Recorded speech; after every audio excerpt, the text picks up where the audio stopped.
Hello, everyone. First and foremost, let me apologize for not providing a day two briefing of the Midwinter Conference.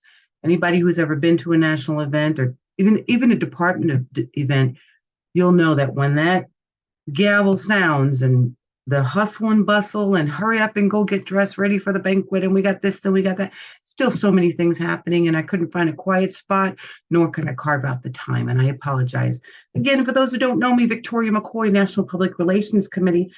I invited my team to Pennsylvania to sit with me, to do this briefing, but for a little after party. I don't know why nobody showed up. But here I sit at home, made it safe, and I sure hope that everybody in attendance at Midwinter also made it safe and sound to their final destinations. So thank you all for attending who was in attendance. Some quick highlights of day two. And again, I'll be very quick with those highlights. Sorry for my tongue just rattling off like that. Okay, first and foremost, you heard on the day one that we had a contested destination for our convention. Where are we going to go for 2024? Well, that was decided. The votes all tallied up, and I will see you all in Palm Springs, California, 2024. So prepare for that. Look for updates as they start coming in. And again, this is great to hit the West Coast and possibly meet so many more members who could not have made it otherwise. So this is going to be so much fun. Another great announcement that happened at Midwinter, the past National Commandants meet, and they put together a nomination. This year was approved for an honorary past National Commandant. This year, our parliamentarian, Jerry Devlin, received that honor, and we look forward to getting pictures of him with his new cover with that nice little white stripe up on top. Congratulations to Jerry Devlin. Commandant's Council, that happened on Thursday night. There was 47 departments in attendance. So that's pretty huge. Was it 37? I didn't write it down, and I'm shooting off the hip here, but I believe it was 47 representation, meaning that the department commandant might not have been there, but they made sure that they sent somebody with a notepad and a pen and a chisel and a rock, and made sure that those notes are coming back to the departments. Make sure that if you're a department officer, a detachment officer, that they're making their way down to every single member. So much great information. And the National Public Relations Committee will also always keep you updated best we can, as well as the website. So, check those libraries, check those notes. We had a report, actually a presentation from Tom McElwee, excuse me. He's with Morgan Stanley, and he gave some great aspects as to how to invest your money. This holds true at any level in the league. You got a nice bank account. Some of us do not.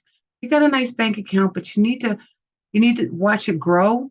Please reach out to Morgan Stanley representative Tom McElwee, and just open a conversation and see where you can get those the money management tutorials and investments that you need help with. Dave Ocean was on board. Dave Ocean gave a Marine for Life a presentation. So if you would like a copy of that PowerPoint, again, we're going to try to get these videos up on YouTube as the weeks progress.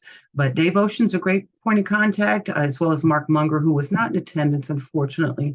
But Marine for Life, very, very important. It's so important to make sure our transitioning Marines have a place to go. They know we're here for them, and some tips and tutorials as to the Marine for Life program were spoken of. Colonel Bill Davis, always a motivated Marine to get up there and talk, but he's with the Young Marines. In this case, he gave a dual report. He also drew a name for the military history tours. For those who don't know more about that, that is in the Semper Fi magazine, the information as well as how to register to win. And this year's winner, drum roll, Mark Fogus, Fogus, out of Cincinnati, Ohio, has won the tour. The military tours. Again, that information's in Semper Fi. Look more into that.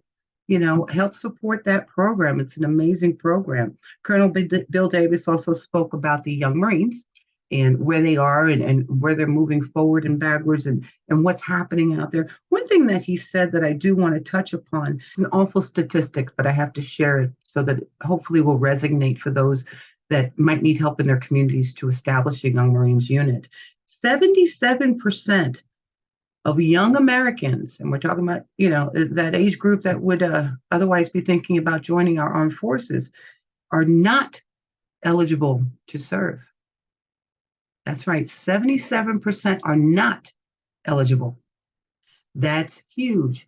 It's unfortunate, but you know, two major reasons is they can't pass a drug screening, and that's unfortunate, and obesity, or lack of health reasons, because this is our reality. The younger generations are on the computers and they're playing games, or a lot of their social interaction is on the computers. So getting out and moving and more sports oriented and just getting their bodies going, it's not as necessary as it used to be.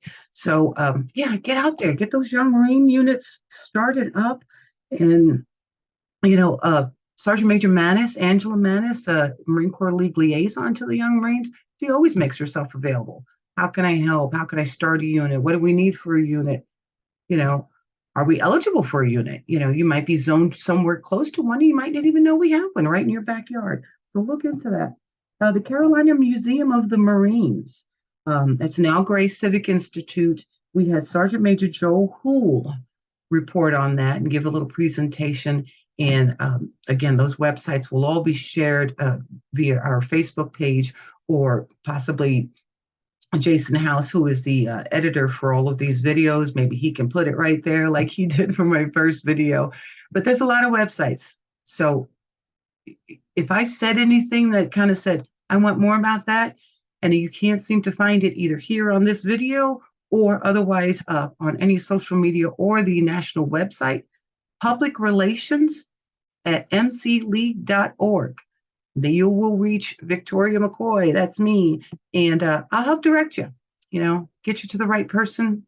Pardon my knife hands here.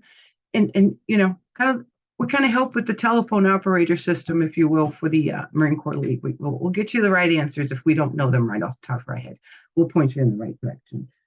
We had a YPF briefing, and that was done by Tom Hazlitt, the Sergeant Major Bull Durham spoke about this. But even more so than that, as far as starting a YPF in your local area for these middle schools and high schools, I really can't remember what age it starts at. I think elementary schools might also be eligible. But very important, the Public Relations Committee does a monthly Zoom call. In this case, we do two a month. One is plugged, quote unquote, meaning we're going to record it, we're going to edit it, we're going to post it to YouTube. And then we have another one that's unplugged, more of a social hour. Any questions welcomed, just shooting the breeze about whatever is a burning question that you might have. All of those are scheduled and put on the national calendar. They are sent and disseminated. But right now, I'm going to touch upon one, and that is the YPF, and that is our next one on March 14th. That is 1900 Eastern Standard Time. So look for that information, how to log in. If you don't get it by March 13th, close of business, shoot a message to us right away. We'll get you that link on the Zoom call. So all members are welcome. It's called the Commandant's Corner, and we are thinking of changing the name, but all members are welcome. Absolutely. And in this case, we're also going to send this information out to the auxiliary, because an auxiliary member, any community member, can start a Young Marines unit. So this is important stuff. We talk about every month, and we welcome all of you to come. We'll see you. But Toys for Tots. Toys for Tots has amazing presentation. They do every time, twice a year. They come and talk to us. Wonderful Q&A. It's just, if this is not the accentuation of what we do for our communities, then I don't know what is. But yeah, Toys for Tots. I need not say more about that. But yeah, got those questions answered. Again, Russ Miller is still our liaison to the Toys for Tots Foundation. So, those direct questions, or if you have a Toys for Tots department liaison, so some point of contact within your department, make sure that is highly publicized. Make sure that your membership and those working either as an LCO or for an LCO know who to reach to for those questions. Make sure that's on your department websites as to moving forward and getting those questions answered. Bob Borka gave a wonderful presentation on how to read a DD-214. A lot of us have it, but if you know the different generations, that document has changed over the years and the decades. So where to find the reenlistment codes, honorable, dishonorable, other than honorable, it moved around a lot. And most recently, in some documents, you don't see it at all. You have to ask for that little page at the bottom or the addendums. There's a great information on that. And again, that presentation, he did promise to try to get that into the member library as to how to maneuver DD 214 and make sure that that verification of an honorable discharge is on there, or the other categories that would make you eligible to join the league. So great questions there. He also said that you can go to www.archives.gov/veterans/military-service-records. I know that's a lot. And hopefully Jason can understand my voice and put that on there. But again, I'll send it to you if you send me an email. But he said you can not only get your DD 214 for free, but they will also send you a complete set of your discharge ribbons. Whatever you rated at the time you discharged, you get one free initial set. I mean, of course, after that, you might need to replace, but why not? Put your full set together, get your shadow box put together, whatever you needed to do. So that's a great resource to have. Last but not least, and again, there was so much done, so many words, so many speeches, so many presentations.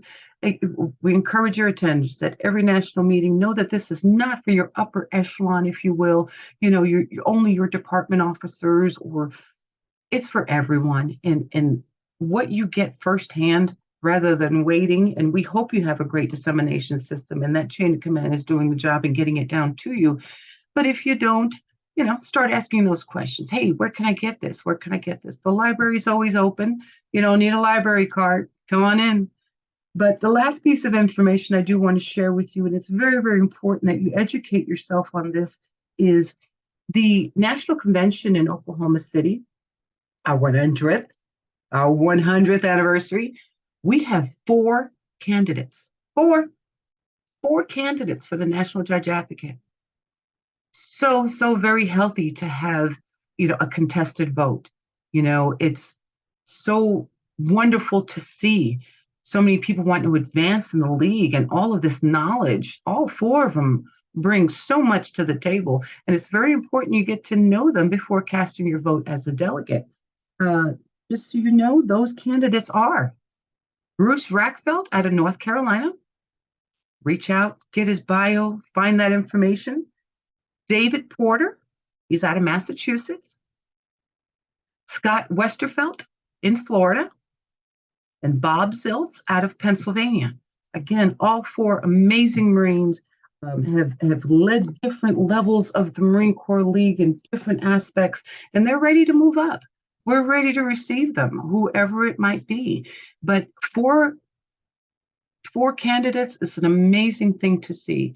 And we look forward to learning more about each and every one of those candidates. I am working with the Commandant Baker, with the National Public Relations Committee, to possibly open up a Zoom call, a meet the candidates type of banter where they can talk a little bit about themselves and maybe open it up to a Q&A. We don't know if that will happen yet. I'm still working on that. Don't know if that'll happen, but that information is going to get sent out to you. Absolutely. We want everybody to know who they're voting for and know who our leadership is.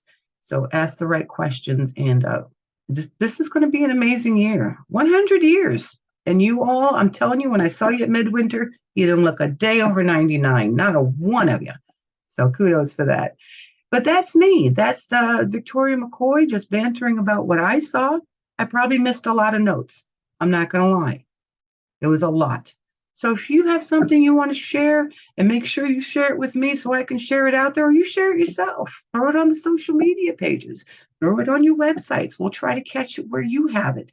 Victoria McCoy leading the most amazing committee, and I'm not a leader by any means. I am a servant leader, and my committee does all the work. I stand by, and I can't even say I show my pretty face because I didn't even know if that doesn't happen either. But anyway, my smiling face goes out to you. The hardworking membership that I have on my committee goes out to you. And we hope that all of this information goes out to you. Semper Fidelis to all of you here from Central Pennsylvania. I would say it's a sunny day, but it's not.